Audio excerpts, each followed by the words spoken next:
مجبور شخص کے لیے روزی کا غیبی نظام۔ ایک بادشاہ اپنے خدمتگاروں اور سپاہیوں کے ساتھ سامان سفر تیار کر کے ایک روز شکار پر گیا۔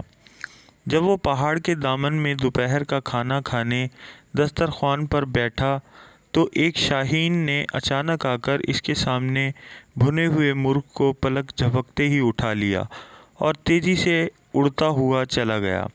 بادشاہ یہ بھنا ہوا مرغ کھانا چاہتا تھا، لیکن وہ دیکھتے کا دیکھتا ہی رہ گیا۔ اس نے فوراً ہی اپنے سپاہیوں کو حکم دیا کہ گھوڑوں پر سوار ہو کر شاہین کا پیچھا کریں اور مرغ واپس لے کر آئیں۔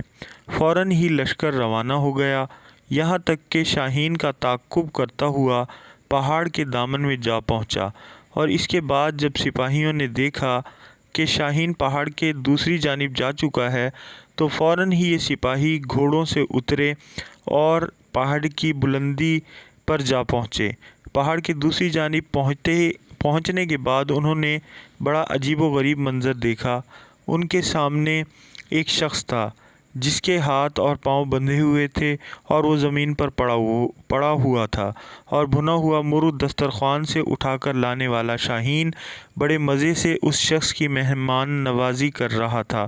وہ پرندہ اپنی چونچ سے گوشت نوچ نوچ کر اس شخص کے منہ میں ڈال رہا تھا، اور اس کے بعد وہ اڑا اور کہیں سے اپنی چونچ میں پانی بھر لایا۔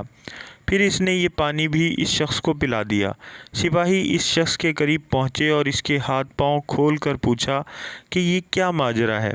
تو اس نے سپاہیوں کا شکریہ ادا کرتے ہوئے بتایا، میں ایک تاجر ہوں، تجارت کے سلسلے میں اپنا مال و اسباب لے کر جا رہا تھا کہ اسی راستے میں ڈاکوؤں کا سامنا ہو گیا۔ وہ میرا مال و اسباب لوٹ کر لے گئے۔ وہ چاہتے تھے کہ مجھے قتل کر دیں، لیکن میں نے ان سے التجا کی کہ وہ مجھے جان سے نہ ماریں۔ وہ کہنے لگے، ہمیں اس بات کا ڈر ہے کہ تم کسی طرح آبادی تک پہنچ جاؤ گے، اور اس کے بعد انہوں نے مجھے اور میرے خچر کو باندھ دیا اور چلے گئے۔ پھر دوسرے دن یہ پرندہ کہیں سے میرے لیے روٹی لے کر آیا، اور آج یہ بھنا ہوا مرغ لے کر آیا۔ روزانہ 2 مرتبہ یہ پرندہ میری مہمان نوازی کرتا ہے۔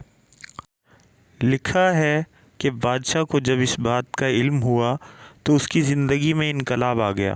وہ کہنے لگا کہ افسوس ہے ہم پر کہ ہم ایسے خدا کی خدائی سے غافل رہیں جو اس انداز سے اپنے بندوں کو رزق فراہم کرتا ہے اور اپنا نظام چلاتا ہے۔ یہ کہہ کر بادشاہ نے اپنی حکومت سے کنارہ کشی اختیار کر لی اور اپنے زمانے کا عابد و زاہد شخص بن گیا، یعنی اللہ تعالیٰ کی عبادت میں زندگی گزارنے لگا۔